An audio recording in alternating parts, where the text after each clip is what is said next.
يا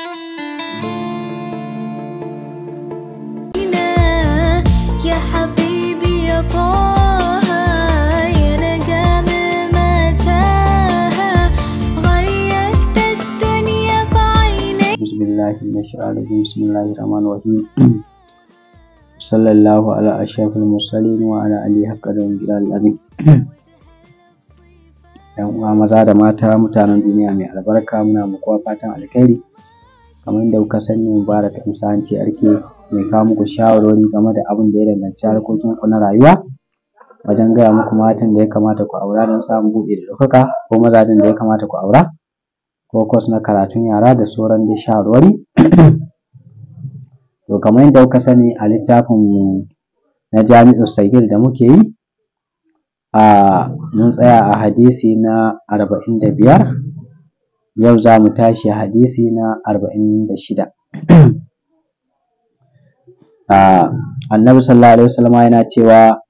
ibda'a bi nafsika fatasaddaq. Yace idan za ka yi sadaka ka fara da kanka. Idan yanzu kana cikin buƙatuwa, kana cikin matsala, sai wani zo maka da matsala, kaga cewa idan ka bashi kai za ka cutu, to shikenan ka bashi haƙuri, kai ka ji da kanka, ko ka ɗan yaga mai dai abin da kasancewa ba za ka takura ba. Yawwa, to shi yasa Allah subhanahu wata'ala yake cewa kar ka kasance mai almubazzaranci, kar kuma ka kasance mai rowa. Kaga sai ka zamo tsaka-tsaki. Yawwa, idan aka zo halin kuma duk wani abu da za ka yi ma wasu don ci gaban rayuwarsu ko don ci gaban wani abu, kai ka yi ma jikinka. Misali, in za ka ba da riga mai kyau, to a zo a ganka da riga mai kyau. Yasa wani Bahaushe yake cewa duk wanda zai baka riga ka kalli na jikinsa. To kai ka fara sawa, kai ma ka san daɗin abin da ka samu, kar ka zama mai dukiyan da kai ka ƙi cin dukiyan, ka kuma ƙi ba wani ya ci. Akwai wanda kuma zai kasance inuwan giginya ne. Yawwa, na jikinsa suna buƙata, amma kuma ba zai ba su ba, sai ya kai wani waje. To Annabi sallallahu alaihi wasallam ya ce duk abin da za ka fara, to ka fara da kanka na alheri, sannan ka kai wani waje. Idan an zo neman kaɗan ne, an zo neman 1000, to kana da 1000 ce kaɗai a jikinka, to ba da 500 ko ka ba da 300 ko ka ba da 200 ko ka ba da naira 100. Sannan Annabi sallallahu alaihi wasallam yake cewa fatasaddaq alaiha, yace fa inna fadala shay'un, yace idan wani abu na daga wannan abin da ka kai sadaka a gare ka, kai sadaukar a gare ka, wani abu ya ragu daga ciki, to fali ahalika, sai ka ba iyalanka. Idan ka tafi wani waje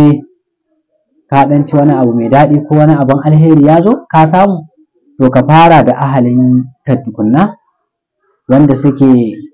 kai kake jibantan al'amuran su, hakkin su na kanka, sannan kuma ka tafi wani waje idan za ka yi. Yawwa, kar ka zamo tushen giginya. Yawwa, na gida suna buƙata, ka bar gida da yunwa, ka je can kana ta kyauta, ta yadda ma ba za a gode maka ba, kana ta gwaninta a duniya. Sannan kuma fa in fadala shay'un an ahlika, idan wani abu ya ragu daga iyalinka, ka ba su ya ragu, to falizi karabatik, yace to sai ka duba su waye makusantanka, kuma sai a duba makota da sauran yan uwa da suke zuwa, sai a ɗan dudduba su ma a san musu nasu. Yawwa, kafin fa ka tafi can wani waje ne nisa. Fa in shine zaka ga mutum an ce ai wani lokacin da ya kai kuɗi, idan irin wanda Allah shi kyauta, Allahumma inni a'udhu bika min zawal ni'matik, akwai irin wanda zaka ga sun yi kuɗi daga baya sun talauce, ko wata dama sun same ta kubuce. Idan sun yi aiki da wannan hadisin da Annabi sallallahu alaihi wasallam ya faɗa, sun yi ma kansu, sun yi ma iyalansu, sun kuma yi ma makusanta ɗin,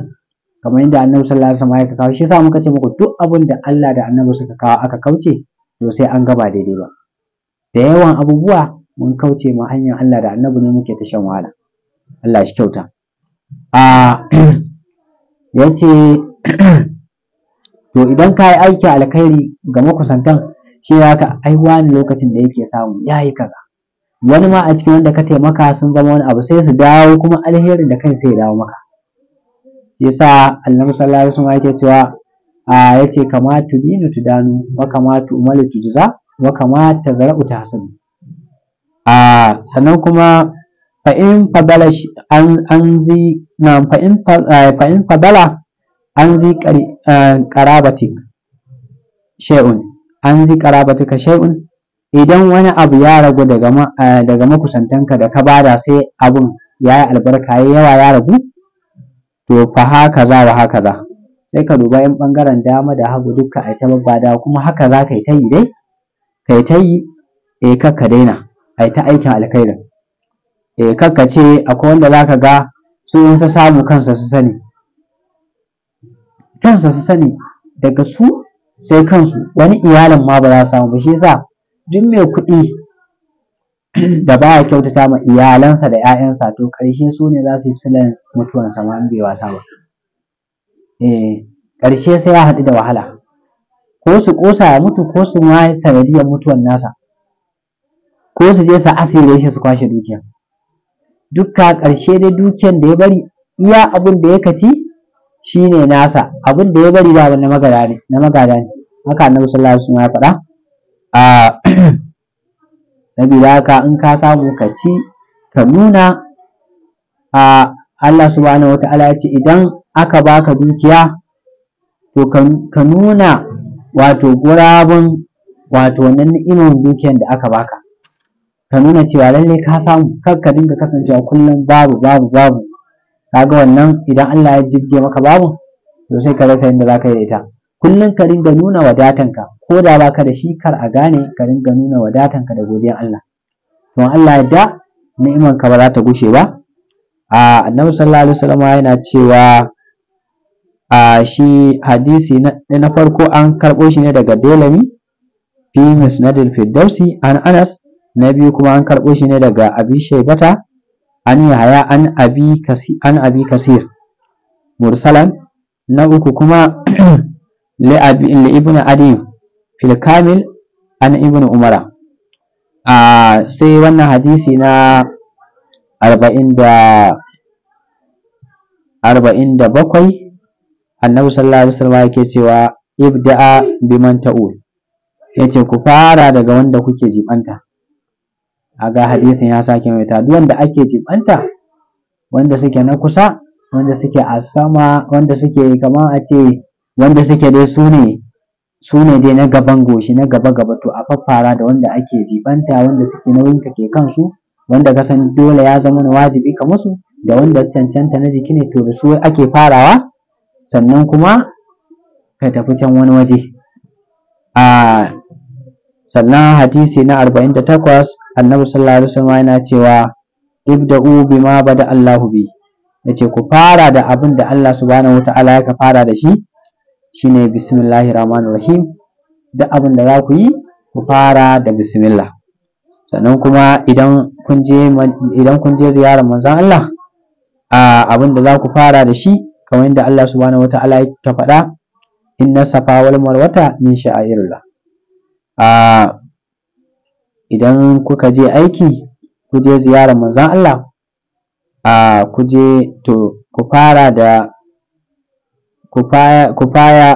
da sa'ayi daga safa zuwa marwa wannan sune hadisin karatunmu na yau kamar yadda kuka sani kuna sauraron wannan karatu ne daga zawiyar Sheikh Malam Sani mai Ishiriniya Kano ɗan Disha Gobra daga naku Mubarak Sani TRK wassalamu alaikum warahmatullahi